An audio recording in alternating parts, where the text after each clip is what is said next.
Hello everyone. Bonsoir. Shabbat Shalom. My name is Vivian Grinfeld.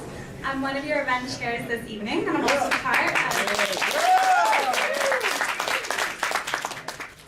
part of the Ottawa Rural Chabad Student Network of Ottawa. We are so pleased that you're all here today. We're going to have over 200 students at the Shabbaton, and that is a huge, huge success. So really, kudos to you. So I want to actually see which universities are going to be represented in this room. So if you hear your university, please make some noise.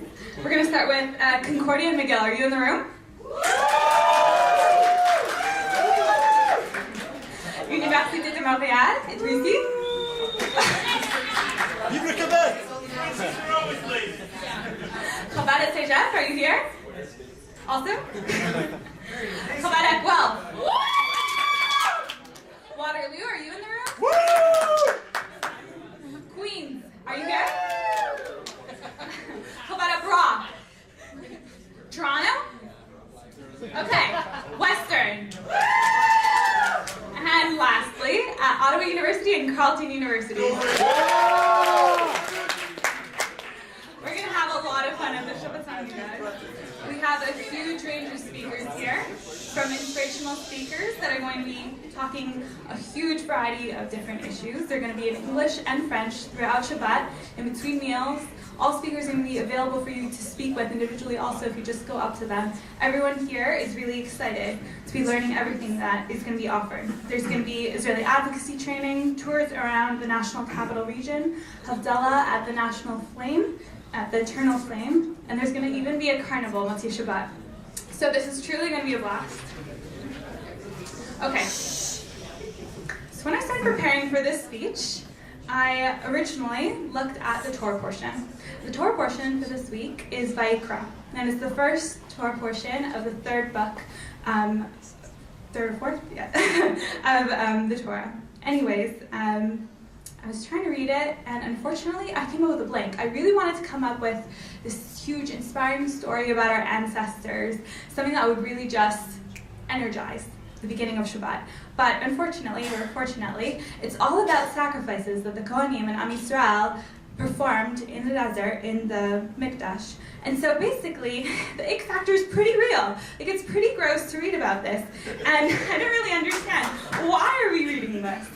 So allow for me to share with you a little story. It's actually super inspirational. I first heard it told over by Rabbi Zachariah Wallerstein, and the detail in the story is truly key, so just make sure you pay attention to the detail.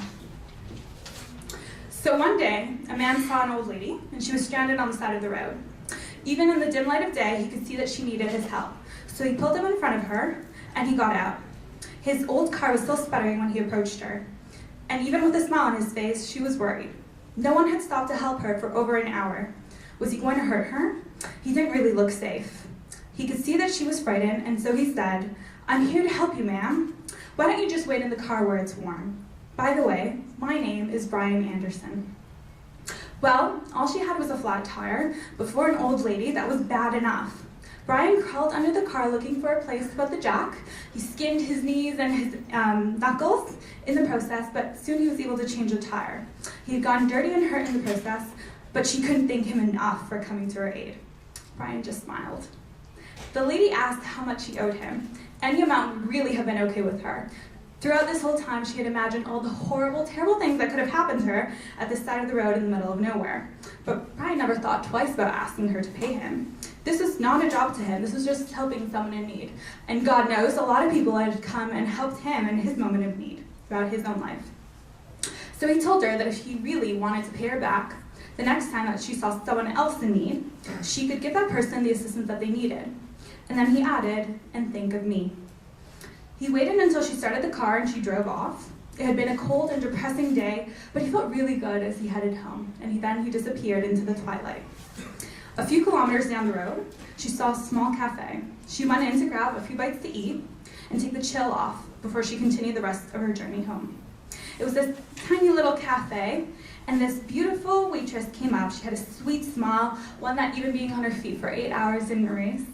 But The lady noticed that she was actually pregnant. She was 8 months pregnant, but the strain of that never appeared on her face. The old lady wondered, how could someone who was so giving have so little? But then she remembered of Brian. After the lady finished her meal, she paid with a $100 bill. And when the waitress went to go get her change, she quickly slipped out of the restaurant. When the waitress came back, she was gone, but she saw something written on the napkin.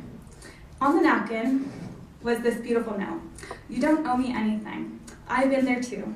Somebody once helped me out the way I'm helping you. If you really want to pay me back, here's what you do. Do not let this chain of love end with you. And under the napkin, 4 more $100 bills were there. Well, there were tables to clear, sugar bowls to fill, people to serve, but the waitress made it through another day. And she was thinking about the money and the note that the old lady had left her. How could the lady have known how much she and her husband needed that money?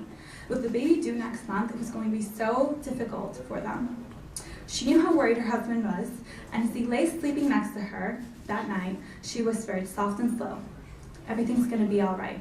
I love you, Brian Anderson. So there's something you might have heard of before. It's called the butterfly effect.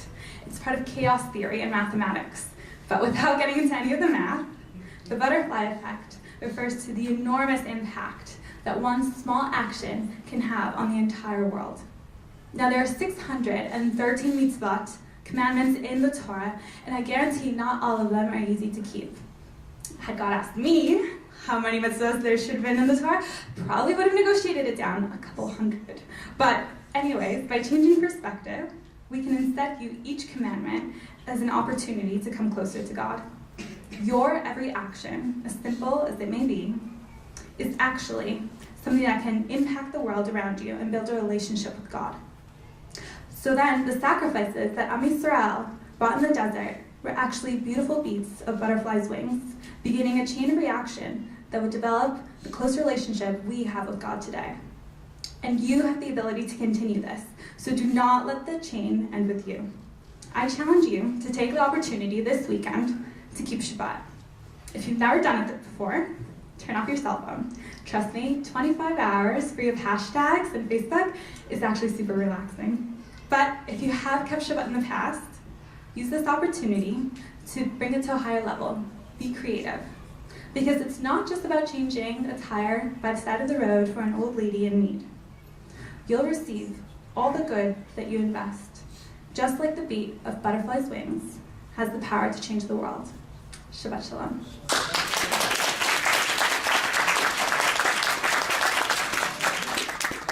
Now it's with pleasure that I call up Rabbi Zalman Skirder, student advisor with Chabad on Campus International from New York.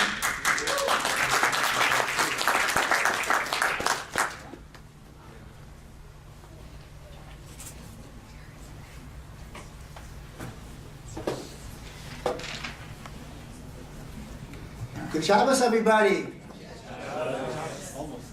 Good Shabbos, everybody. Great to be here. My name is Zalman Skirder. I am the student advisor for Chabad on Campus International. In my capacity as a student advisor, what I set out to do is provide opportunities for college students just like yourself to go ahead and engage in a Torah study program beyond that which is available to you on campus. My wife, Chaya, and I together run the Advanced Jewish Studies program for Chabad. I see a few familiar faces here. Cody from Ottawa right here has taken advantage of some fantastic programming that Chabad has to offer, including an incredible travel grant, which is available to help students go to Israel and really lap up the advantage and the qualities provided in Torah study programs.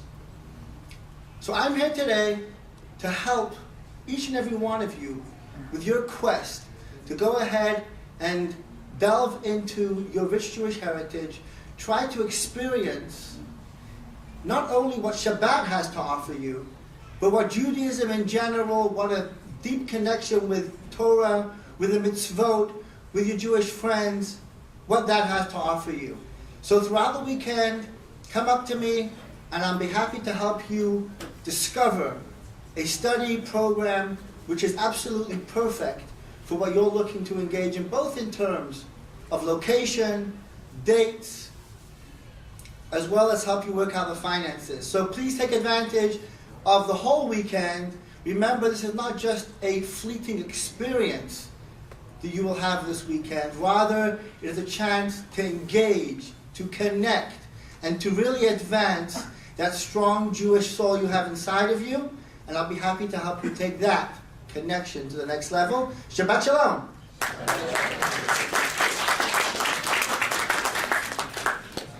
Now it's a pleasure that I call up Mr. Shimon Fogel, CEO of CEJA.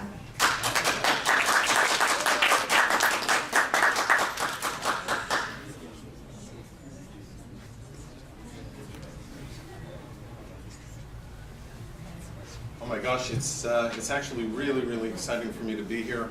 Usually I speak to a bunch of old farts on Parliament Hill, and we do what we do, but to be able to connect even for a few minutes with you is just a real special opportunity for me, and I thank Rabbi Chaim for allowing me to cajole myself into the program.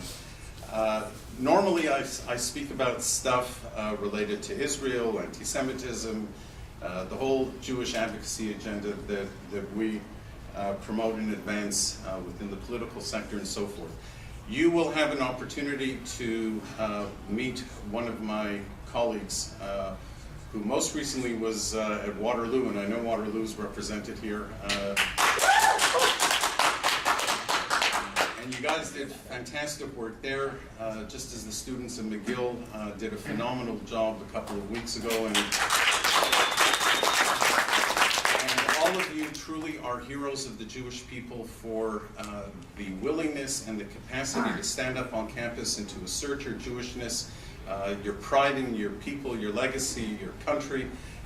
It's really very special for me to be with you.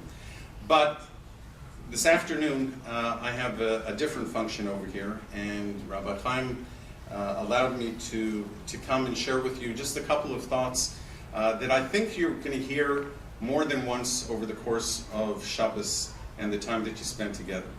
But that's okay, because the marketing students in the room will tell you that any commercial on the radio or television has to be repeated at least 8 times before it begins to penetrate the consciousness of the target. So if what I say is going to be repeated later on this evening or tomorrow, that's okay, because it'll just embed itself a little more strongly in you. I was referencing before BDS and all the other challenges you have on campus, and one of the new words that I've learned over the last, I think it's only the last year, is this concept of intersectionality that all of you on campus probably know much more fluently than I. And it talks about the convergence or the connection between different things that really don't have an obvious connection with each other. I'm not going to speak about intersectionality.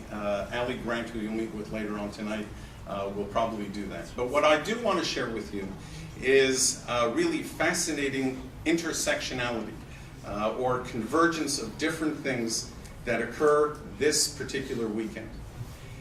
And what I'm referring to are different events on the Jewish calendar that have all coalesced at the same time and leave us with a particularly strong and powerful message. And this is what I'd like to leave with you.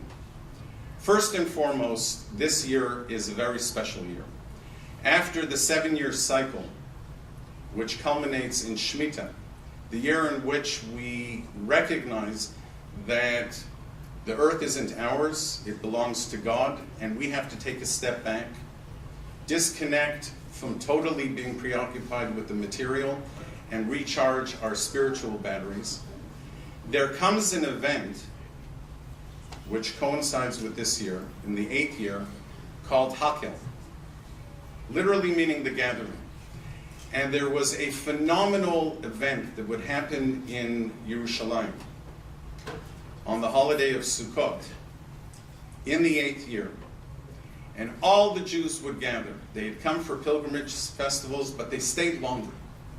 And they all gathered together, and the Torah is very specific. It's not just the women, It's not just the children, it's not just the young, it's not just the old, it's not just the men, it's all of the house of Israel. And they would gather together. But they didn't gather for a party. They gathered together to witness the king, who would recite publicly different sections of the Torah. Not all of it, different sections that were meant to instill in the people a sense of purpose about who they were, both individually and collectively. That was Shnas Hakel, and that's the year that we celebrate and mark this year. So the very idea that over 200 of you are gathering from different parts of Eastern Canada to share together in our precious legacy is in and of itself a phenomenal thing.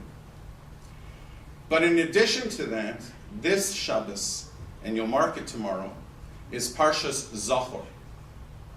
Of all the different Torah readings of the year, this is the one you have to be in. Because tomorrow we'll read the section for the Maftir portion of the Torah reading that recalls the confrontation between Amalek when they attacked the Jewish people and what happened after that. And it culminates with a directive from the Almighty that you must remember what Amalek did, don't forget. Now, what is it exactly that Amalek did? It is not unusual, unfortunately, in our history, either back then or today, for the Jews to be the targets and the victims of attack. We know that story, bitterly. What happened with Amalek, though, happened in a particular place. The geographic location is called Refidim. But the word Refidim is made up of a root word called pirut, which means separation. This is what made the Jewish people vulnerable. At that time, at that place, there was an absence of a sense of unity amongst the Jewish people. They went their different ways. They had their different views. There was no sense of connection between one and the other. And because they had this sense of disunity, Amalek had the opportunity to exploit that disunity and attack the Jewish people. The antidote for that is what we celebrate later on next week, the holiday of Purim. Now, the story of Purim is very fascinating. It would make a great movie. But really what happens in that whole drama is all between the lines. It's not what's said explicitly. Even the name of God isn't mentioned explicitly. But after everything that happens, what's the punchline? The punchline at the very end, chapter 10, it's not a long story. You should go through it. You should certainly go to shul to listen to the Megillah or do it on campus. But it says, Kimu v'kiblu ha'Yehudim. Now that's a particular formula. And our sages say, Kimu mashakiblu. They accepted what they had received. Now there are a couple of you, there's two Benza Kings in the room that I know, and there are a couple of other people that I saw, and I have a couple of adopted nephews, the Marceau brothers, who should be here at some point. I don't see them yet. So I know some of you, but I actually met all of you at least once before, because we were all together at Mount Sinai. Maybe not in body, it could have been in spirit, but all of us were together when we received the Torah. It took hundreds of years for the Jews to make a declaration of their reaffirmation in the words of the Torah. Kimu mashakiblu. They were willing and they stood up to say, we will do what we accepted. What we accepted on Mount Sinai, we will do here. So my challenge for you is this. Hakel wasn't just a party, it was a party celebrating their connection to Torah. Unity is the core of what allows us to survive as a people. And what defines us is our connection to Torah. I'm not going to ask you a lot, but I am going to ask each of you to do one thing. Kimu b'kiblu. Accept upon yourself just one thing that enhances your experience as a Jew more than it did yesterday. You can put on tefillin, you can say Modeh Ani, you can light Shabbos candles, you can decide you're going to keep kosher. There are so many different opportunities you have to give expression and to confirm your sense of identity as a Jew. But I have one more thing that I want you to do. And let me preface it with just a quick story by way of conclusion. And I haven't said the story in a long time. It's from an obscure medrash, one of the agadas that we have in our tradition. But it probably is my favorite story of all. Long before the times of the Baal Shem Tov, and long before the times of Maimonides, even before the times of Moses and before the times of Abraham, our patriarch, there was a farmer. And this farmer was a good man. And he worked honestly all his life. As he was getting to the end of his life, he summoned his two sons. He sat them down, and he told them what he expected of them following the return of his soul to heaven. And he gave them an ethical charge of how they should conduct their lives, how it should be informed by honesty and compassion and caring. And then he divided up his assets. He was a farmer by trade, and he had a plot of land that was separated by a mountain. So to the one son, he gave the land on the east side of the mountain. And to his other son, he gave the land on the west. Sometime thereafter, the man passed away. His sons mourned, and then they continued on with their lives.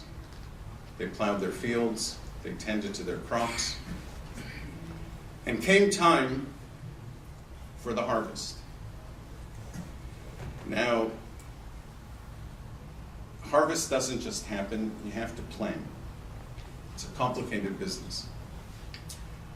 So the one son was in his home, sitting at his kitchen table. And his wife was with him, and he was working out what it is that he had to do. And then he turned to her and he said, "Beloved wife, I'm sitting here reflecting on how blessed I am. I have a beautiful soulmate as my partner in life. We're blessed with many children, all good, all healthy, all happy. And I reflect on my brother's situation, who never had the good fortune of finding his true mate, lives alone, without the benefit of a partner, without the joy of laughing children in the home. And I'm saying to myself, if he can't have this kind of wealth, at least I should be able to give my brother the opportunity to have material wealth. I propose," he said to his wife, "that each night of the harvest, I take a wagon filled with some of our produce, and I sneak it into his barns and silos, so that at the end of the harvest season, at least, he will be able to benefit from material riches." His wife, being an outstanding woman, readily agreed, and that's what he did. At the same time, predictably, his brother's sitting at the kitchen mapping out his plan for the harvest, and he says, You know, I'm alone. I have no real material demands. I don't have a wife, I don't have children, I don't have tuition, I don't have clothing. I don't have a lot of material need. The other side of this hill is my brother, who has unbelievable demands. School, clothing, food, doctors, all sorts of financial demands that must make life very stressful. At the very least, what I should do is give him the opportunity to have a little more material comfort. And so he resolved that every night he was going to go and sneak into his brother's barn some of his produce. And this continued for many nights, until inevitably what happened? The two brothers met at the top of the mountain. When they met, it was obvious to each what the other one intended to do. They hugged, they cried, and then they went their separate ways. That's not the end of the story, because somebody was watching this.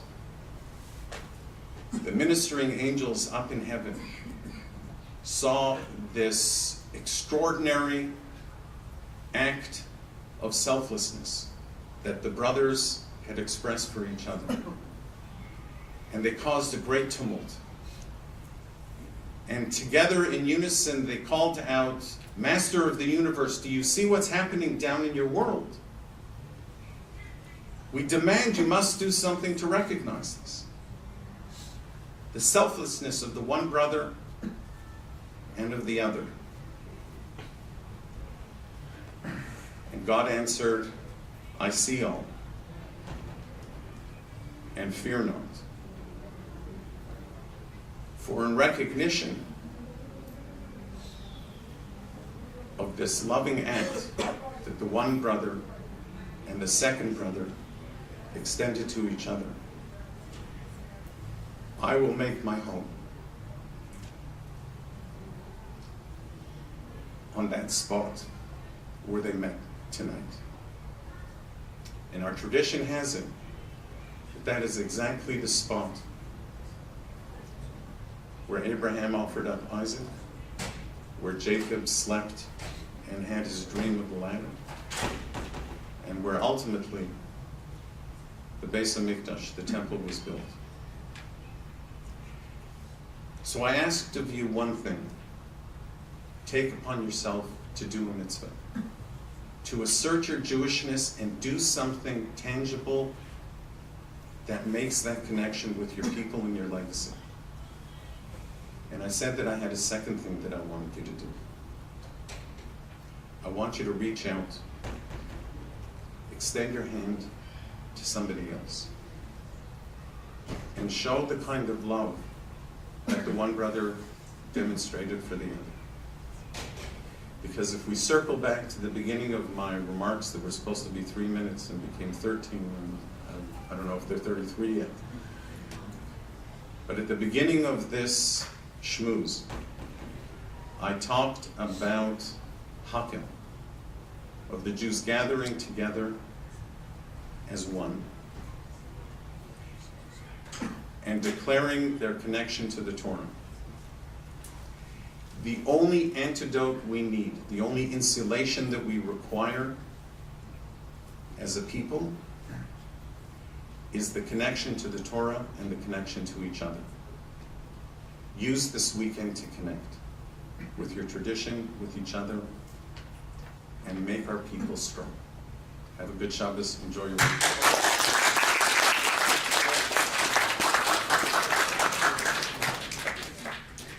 Now it's with pleasure that I call up to the stage Mr. Andy Boren, Executive Director of API International.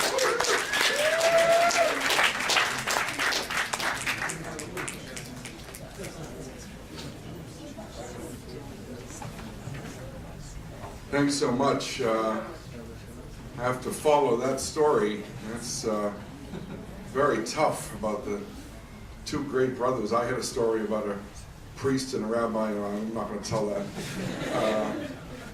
But that was really terrific. So many friends in the room, rabbis, Dabrowski, where he left the room, I guess, who I've known for a million years, fabulous people. I'm thrilled to be here, thrilled to be asked to say a few words. I think I don't really have anything prepared, and I just want to, I guess, tell you a little bit about the API and Chabad connection. A little bit about API, because some of you may or may not know who and we are. We're 103 years old. We started at New York University. We're at 190 schools in 6 countries.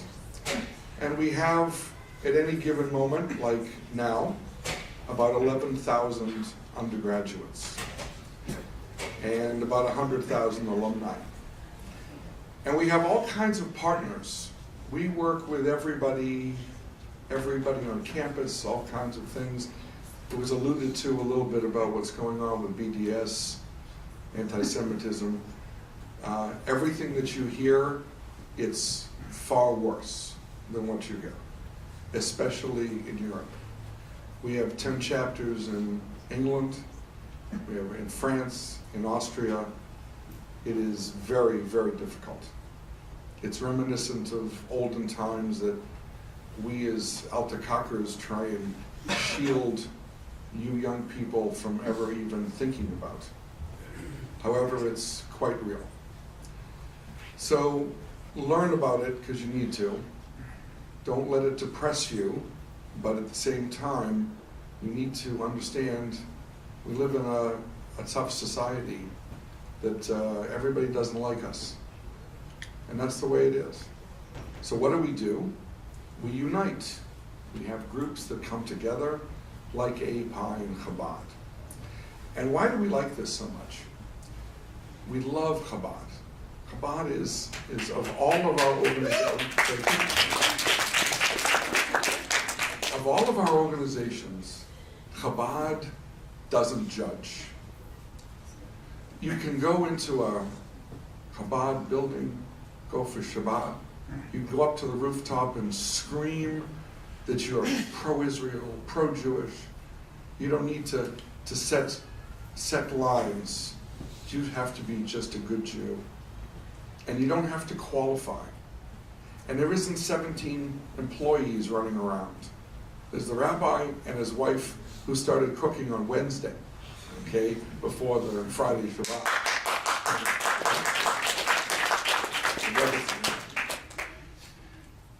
We work with them, again, dozens of organizations, all kinds of employees, but they don't have the same vision. They don't have the same ruach, the spirit that Chabad has. And we love that. And our kids, when I say kids, our young men across the world, they're, of all of our partners, their favorite is Chabad.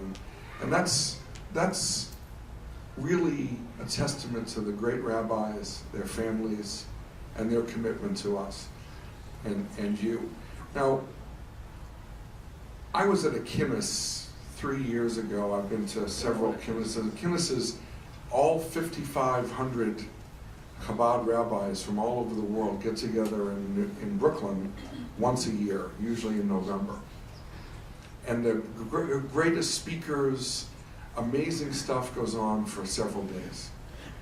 And there's one, Rabbi Dabrowski, I guess is not in the room, but there's one guy every year, he's the MC, Rabbi Dabrowski, the guy who's the MC of the Kiddush dinner every year, big guy, he's amazing. And he made a speech one year, several years ago, that has never left me. He talked about how we all have to know about, save, be involved with, however you want to qualify, every Jew in the world. No picking and choosing. Everybody. Because we are them and they are we. Now, in our lives, ladies and gentlemen, lots of things happen. You're going to have times in your life where money is going to come out of your kishkis. You're going to have times when you're dirt poor. You're going to have times when it's wonderful. Marriage, children, a new job, and then some difficult things. Sickness. People who you've known for years who do something terrible and you can't even imagine how they could possibly do it. How does that happen? All kinds of challenges in our life. Now, we as Jews have to take care of each other. No other group is going to do that. I'm often asked, API has 10 charities that we give to, and they're significant amount of money. And people say, well, why don't you give to the Cancer Society or the American Heart Association? Well, we don't, because we give to Jewish charities and Israel charities, because the non-Jews don't give to Jewish charities. We are responsible to give to Jewish charities. Who else? Who else? The best training you're ever going to get is coming to an event like this from Chabad, who actually cares about all of you individually. They want to make you a better Jew, they want to make you a better person, and they sincerely care about you. And again, it goes back to the non-judgmental. You walk into that Chabad house, and you feel like $1 million. You're just part of the team. No one's judging you. You can be as Jewy as you want, or not. And that's amazing. And you can feel at home. My staff, my office is in Indianapolis. I flew here today from Indianapolis. My staff says to me on Fridays when I leave at noon, where are you going? I'm going to Shabbat services. Shabbat services, it's noon. Well, I'm driving to Chicago because of Rabbi Dov Klein.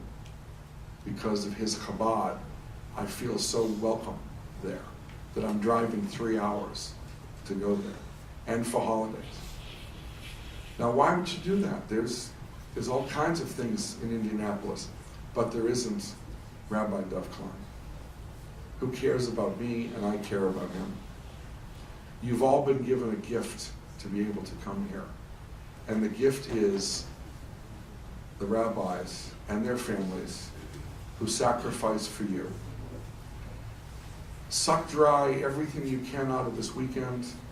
Learn about Judaism, learn about what you're going to hear from BDS, what you're going to hear about what's going on campus.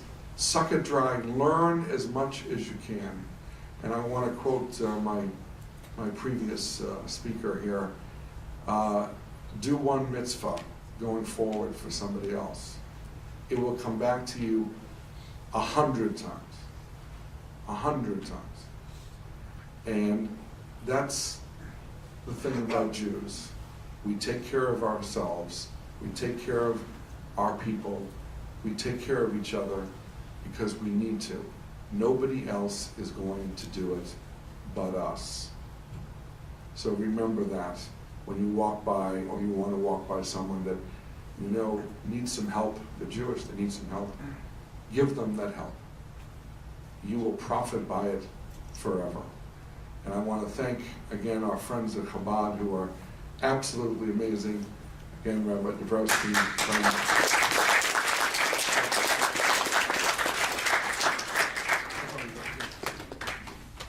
Thank you. We have a very special guest who really wanted to be here today. And he has a couple of very special words to share with you all here tonight. And he'd like to welcome you to the National Capital Region.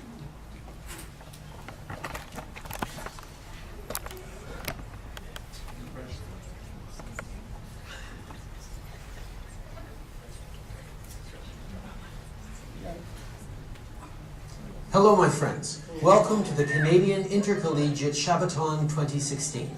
I would like to thank Canada's Chabad Student Centres, Chabad on Campus International, and Roar Chabad Student Network of Ottawa for coming together to make this weekend's event possible.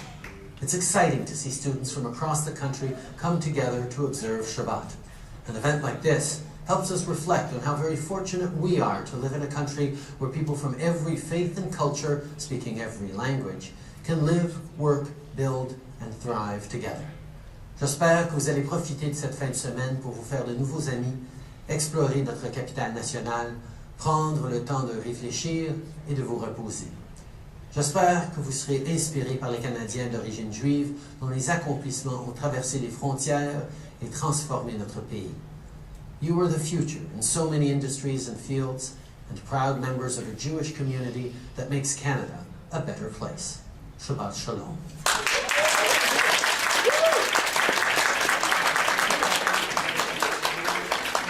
And now it's a pleasure that I call up to the stage Rabbi Moshe Goldman, Chabad of Waterloo.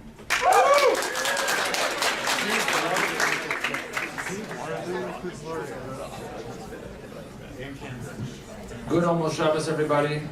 We're running late, so I'll keep it very brief. Big thank you to the Ottawa team, the Boyarskis, and the students of Chabad Student Network for putting this all together. We're really looking forward to a special Shabbos together. We're going to watch one more video, and then we're going to head over to candlelighting and Kabbalat Shabbat services and dinner. I know you're hungry. We're almost there. There's one more thing we need to do before we move on, and that is to, on our behalf, of all the rabbis and the Rebbitzins here, we want to share with you something that's very personal to us and very meaningful to us, and that's really the driving force, the energy, the motivation, the inspiration that gets us out of bed every morning, hitting campus and getting to work and reaching out to every single Jew with love. And that's the Lubavitcher Rebbe. Those of you who come to Chabad every week hear us talk about the Rebbe all the time. Unfortunately, on Shabbat, we're not able to watch a video and hear the Rebbe speak, due to the fact that we are now, in the moments before Shabbat, we have the opportunity to do that. So we're going to watch a short clip, just a second, a short clip of the Rebbe speaking. And really, this clip is really, if there's one message that the Rebbe kept hammering home at us, is that what you've done till now is fantastic, great job, but there's so much more that you could achieve. And you need to keep going, and you need to stay hungry, and you cannot become complacent by comparing yourself to people who have done less than you and saying, look, I'm fantastic. You need to compare yourself to what you're capable of achieving, and there's always more to achieve. Please pay close attention to the following video.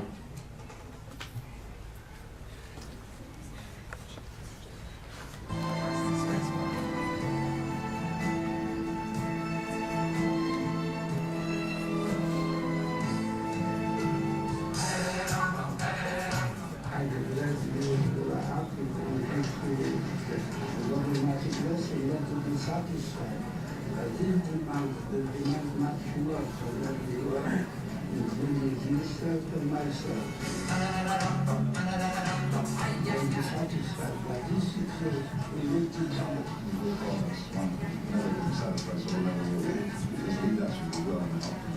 And don't affect the health. It's not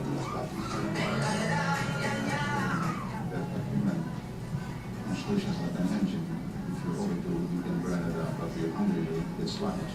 So I'm trying to work at the best efficiency according to the clothing measures. Yeah, we're not blessed to have more strength Es darf sein, der Meidling Pakete. Darf machen noch mehr Wichtigkeit und noch mehr Glore. Die Wichtigkeit von Taylor mit Rizero.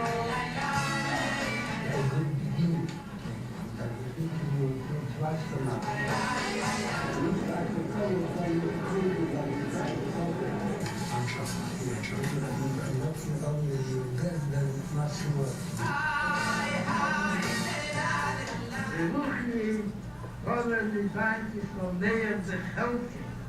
Soll sich nicht werden befrieden. Die Sachen, was gefunden und ergriffen. Het was alleen begrijp ik de deze zaak. En wat dit jullie meteen met jezelf dat allemaal bij Aristotle. En dat je kan elk van Fidel zijn die very happy. But we want to bless you to go for strength to do all possible that the business will grow, budget will grow, and your activities also grow.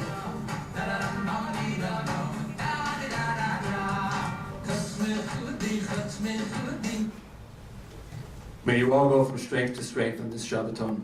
Candlelighting will take place right now in the room in front of the dining room. Please follow Rabbi Chaim and afterwards we'll daven Kabbalat Shabbat.